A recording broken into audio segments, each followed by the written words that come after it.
Om Swastiastu. Assalamualaikum warahmatullahi wabarakatuh. Shalom nama budaya. Salam sejahtera bagi kita semua. Kami dari kelompok Visual System dengan nomor 12 pada kesempatan kali ini akan mempresentasikan tentang histologi jaringan otot, struktur, fungsi, dan gangguannya.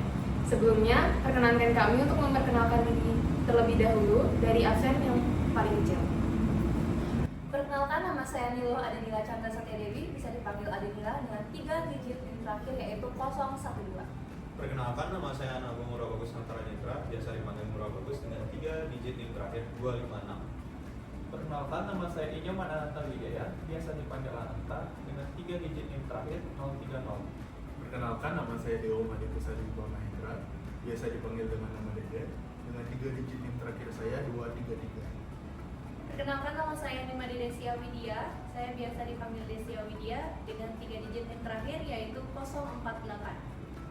Perkenalkan, nama saya Nikolaus Geri Raharjo, biasa dipanggil Jody, 3 digit NIM terakhir saya 045.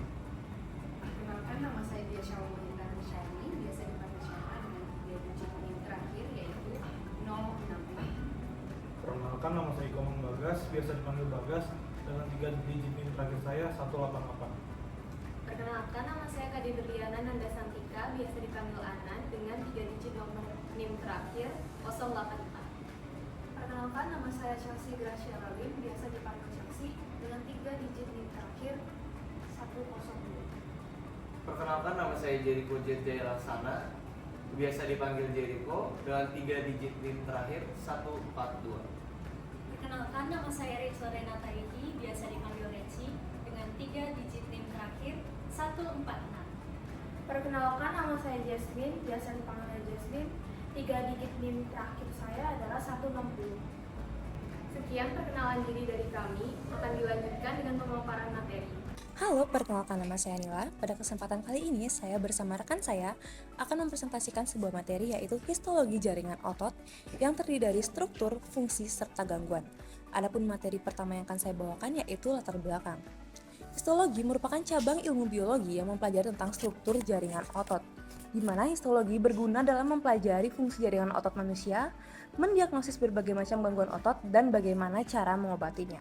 Next!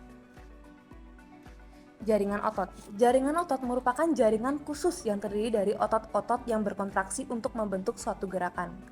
Adapun jaringan otot terdiri dari otot lurik, otot polos, serta otot jantung, di mana masing-masing tipe otot memiliki struktur dan fungsi khas yang berkontribusi pada mekanisme gerakan tubuh dan pemeliharaan homeostasis. Halo, saya Bagus. Saya akan menjelaskan apa saja rumusan masalah serta tujuan penulisan dari student project kita. Yang pertama, apa definisi dari jaringan otot, apa saja jenis jaringan otot, bagaimana struktur dari masing-masing jenis jaringan otot, apa fungsi dari masing-masing jenis jaringan otot, kemudian apa saja gangguan yang mungkin terjadi pada jaringan otot.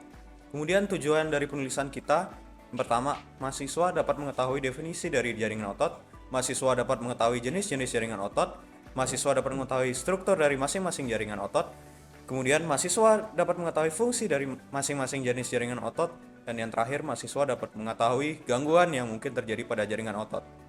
Baik, saya Ananta, dan pada saat ini saya akan menjelaskan manfaat terkait penulisan student project ini. Manfaat dari penulisan student project ini dapat dibagi menjadi 2. Yang pertama adalah manfaat teoritis. Penulisan ini diharapkan dapat berkontribusi dalam bidang histologi dengan menambah literatur tentang jaringan otot. Dan yang kedua adalah manfaat praktis yang dapat dibagi menjadi 3 lagi. Yang pertama adalah bagi penulis, yaitu penulisan ini dapat meningkatkan pemahaman penulis tentang histologi jaringan otot serta gangguan dan penyakit terkait. Lalu yang kedua adalah bagi pembaca, penulisan ini diharapkan menjadi sumber informasi yang menambah wawasan pembaca tentang histologi jaringan otot. Dan yang terakhir adalah bagi institusi pendidikan, yaitu penulisan ini diharapkan dapat menambah referensi pembelajaran dan pengetahuan untuk karya tulis di masa depan. Perkenalkan, nama saya Dede, saya akan menjelaskan mengenai definisi otot. Otot merupakan jaringan penghubung yang terdapat di dalam tubuh manusia dan hewan yang mampu menggerakkan sebagian alat tubuh. Otot merupakan alat gerak aktif yang bekerja sama dengan tulang yang akan menghasilkan suatu gerakan. Otot itu dapat berkontraksi dan berelaksasi, di mana saat otot itu berkontraksi, otot itu akan memendek, dan saat berelaksasi, otot itu akan memanjang. Di dalam tubuh manusia terdapat 3 jenis-jenis otot. yang memiliki peran dan fungsi masing-masing. Yang pertama ada otot rangka atau otot lurik, yang kedua ada otot polos, dan yang terakhir ada otot jantung. Halo, perkenalkan nama saya Desi. Jadi di sini saya akan menjelaskan tentang struktur jaringan otot, yaitu otot rangka. Nah, otot rangka ini yaitu bersifat otot sukarela yang artinya dapat dikendalikan kapan dan bagaimana melalui sinyal yang dikirimkan oleh saraf dalam sistem somatik. Sebagian besar otot dalam tubuh termasuk dalam kategori ini, membentuk sekitar 30 hingga 40% dari total massa di dalam tubuh. Tendon yang merupakan ikatan jaringan atau jaringan ikat yang paling kuat menghubungkan jaringan otot rangka di seluruh tulang yaitu dalam tubuh. Otot perus, otot paha belakang, dan otot bahu termasuk contoh dari otot rangka tersebut. Halo, perkenalkan nama saya Jody. Saya akan menjelaskan tentang struktur dengan otot yang selanjutnya, yaitu otot polos. Sel-sel penyusun otot polos berbentuk gelondongan sehingga ujungnya berbentuk runcing, dan sitoplasmanya dikelilingi oleh sarkoplasma dengan miofibril. Hal-hal tersebutlah yang membuat otot polos memiliki kemampuan untuk berkontraksi. Pergerakan dari otot polos berasal dari rangsangan susunan otonom, sehingga otot polos bekerja secara involunter. Pada otot polos terdapat badan padat di sitoplasma yang mengikat antar serat otot, di mana aktin atau filamen tipis menempel dan miosin atau filamen lebar terletak di antaranya. Terdapat juga filamen intermediate, yaitu desmin dan vimentin, untuk mendukung struktur sel. Terdapat dua tipe otot polos, yaitu single unit dan multi unit.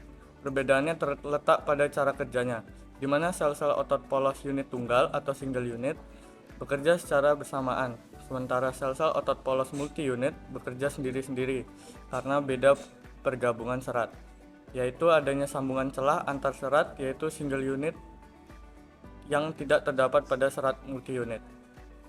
Halo semuanya, jadi perkenalkan saya Syama. Saya di sini akan menjelaskan struktur jaringan otot, khususnya pada otot jantung. Nah, jadi otot jantung itu disebut juga dengan miokardium, memiliki sarkomer seperti pada otot rangka dan bercabang, namun memiliki kontrol involunteer karena terhubung dengan saraf otonom. Otot tersebut terletak di antara lapisan epikardium dan endokardium. Jadi sel yang menyusun otot jantung itu sendiri disebut dengan kardiomiosit, berbentuk silindris dan serabut luriknya pendek dengan cabang yang berhubungan dengan satu dengan yang lainnya, dan 1-2 inti di sentral sarkoplasma. Serat otot jantung itu terhubung via diskoselingan yang mengandung sambungan celah sehingga serabut otot jantung itu dapat berkontraksi bersamaan. Sarkomer pada otot jantung terdiri dari miosin, filamen tebal, dan aktin, filamen tipisnya, serta troponin dan tropomiosin untuk membantu dengan kontraksi ototnya. Nah, selain itu terdapat juga tubulus transversal dan retikulum sarkoplasma, sama seperti pada otot rangka yang merupakan elemen esensial dalam kontraksi otot jantung. Halo semua, perkenalkan nama saya Bagas.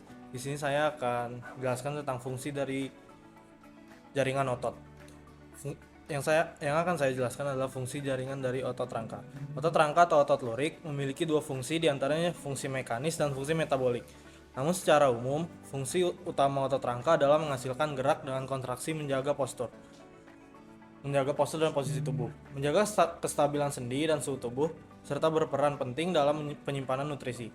Dilihat dari fungsi mekanis, otot rangka yang utamanya melekat berfungsi sebagai penggerak otot bagian-bagian skeleton.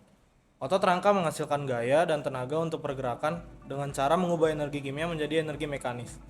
Otot rangka menjadi tempat penyimpanan substrat seperti karbohidrat dan asam amino, sehingga otot rangka dikategorikan sebagai salah satu pengatur dari metabolisme dalam tubuh. Produk sampingan yang dihasilkan dari aktivitas otot adalah panas tubuh. Dalam kondisi suhu tubuh yang di bawah normal dan ekstrim, tubuh akan menggigil, yang merupakan respons homeotermik. Otot rangka akan menerima sinyal untuk kontraksi secara cepat dan berulang untuk memproduksi panas melalui inefisiensi penggunaan ATP. Baik, perkenalkan nama saya Anan. Selanjutnya saya akan menjelaskan fungsi otot polos. Otot polos merupakan sel otot yang bekerja secara tidak sadar. Kemudian fungsinya dalam mata berfungsi untuk mengatur ukuran pupil. Untuk dalam sistem sirkulasi, berfungsi untuk mengatur tekanan darah di pembuluh. Selanjutnya, dia juga berfungsi untuk mengatur diameter saluran pernafasan, berfungsi untuk gerak peristaltik dan penyerapan nutrisi dalam sistem pencernaan, kontraksi urin dan rahim pada wanita, lalu ejakulasi bagi pria. Selanjutnya, otot polos juga bisa dibagi menjadi 2 unit, yaitu unit tunggal yang memiliki banyak sinaptik dan multi-unit yang memiliki sinaptik khusus. Maka dari itu, otot polos jenis multi-unit bekerja lebih baik karena terkontrol dengan lebih khusus. Baik, nama saya Chelsea dan saya akan melanjutkan presentasi ke fungsi jaringan otot jantung. Otot jantung sendiri hanya terletak pada bagian jantung dan berfungsi untuk memompa darah ke seluruh tubuh sesuai dengan sirkulasinya. Tiap kontraksi jantung melibatkan otot jantung dan impuls listrik, di mana impuls listrik ini akan dihantarkan oleh sel kontraktil. Sel kontraktil bertanggung jawab atas kontraksi yang memompa darah ke seluruh tubuh. Dan untuk supaya jantung ini bisa berkontraksi, maka diperlukannya ATP yang bisa diperoleh dari berbagai substrat, asam lemak, karbohidrat, keton, serta protein. Selanjutnya, saya akan lanjutkan ke gangguan jaringan otot. Gangguan jaringan otot ini bisa diklasifikasikan sebagai neuromuscular disease. Dan dari gangguan sel otot bisa menyebabkan beragam penyakit dengan berbagai sebab, seperti mutasi genetik, beban kerja fisik, sel mati yang berlebihan, autoimun, inflamasi, dan respons stres. Selain itu, akan juga terjadi yang namanya kelemahan otot, gangguan pencernaan, dan juga gangguan pernafasan. Oke, masih dilanjutkan klasifikasi gangguan jaringan otot. Sebelumnya nama saya Jericho, saya akan melanjutkan presentasi tentang klasifikasi gangguan jaringan otot. Saya akan membahas miopatis. Miopatis adalah gangguan pada otot yang bisa disebabkan oleh, ada 2. Yang pertama, ada IM, inflammatory myopatis. Itu merupakan peradangan pada otot yang disebabkan oleh sistem kekebalan tubuh kita yang salah dalam menyerang. Dia menyerang otot kita sehingga menyebabkan peradangan. Kemudian yang kedua ada MM atau metabolic myopatis, merupakan penyakit yang disebabkan oleh kekurangan enzim penting untuk fungsi otot. Sehingga hal tersebut mengakibatkan gangguan metabolisme pada otot. Oke, next. Yang terakhir ada peripheral nerve disease, yaitu masalah pada saraf di luar otak dan sumsum tulang belakang. Ada 2 contohnya, seperti CMT, Charcot-Marie-Tooth disease, yaitu kelompok penyakit genetik yang merusak saraf tepi. Hal ini menyebabkan kelemahan serta kerusakan pada otot. Kemudian yang kedua ada GAN, Giant Axonal Neuropathy, merupakan kelainan genetik langka yang mempengaruhi saraf pusat dan tepi. Hal ini menyebabkan gangguan motorik dan sensorik. Nama saya Rachel Renata Rihi, biasa dipanggil Reci. Sekarang saya akan melanjutkan presentasi dengan klasifikasi gangguan jaringan otot. Yang pertama ada motor neuron disorders. Motor neuron disorders merupakan gangguan sel akibat degenerasi saraf identik dengan adanya gejala disfungsi sel motor neuron. Disfungsi ini bermuara pada penyakit amyotrophic lateral sclerosis yang adalah penyakit saraf yang dapat memburuk seiring berjalannya waktu, bahkan hingga menyebabkan kelumpuhan. Dan penyakit spinal muscle atrophy yang merupakan penyakit pelemahan otot. Selanjutnya ada muscular dystrophies atau MD. Gangguan ini merupakan kelainan genetik yang dapat menyebabkan melemahnya fungsi otot rangka dan otot jantung yang memburuk dengan cepat. MD dapat direkognisi di sekitar penyakit DMD atau Duchenne muscular dystrophy yang merupakan sebuah penyakit kelainan genetik yang menyebabkan fungsi otot rangka menjadi melemah, dan penyakit BMD atau Becker muscular dystrophy yang adalah penyakit otot turunan yang dapat mempengaruhi kelahiran bayi laki-laki. Selanjutnya adalah neuromuscular junction disease. Next.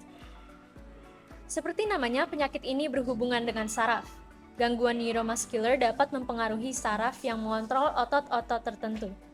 2 contoh dari gangguan tersebut adalah myasthenia gravis atau MG yang merupakan gangguan neuromuscular yang ditandai oleh kelemahan atau kelelahan otot yang berulang, dan juga congenital myasthenic syndromes atau CMS.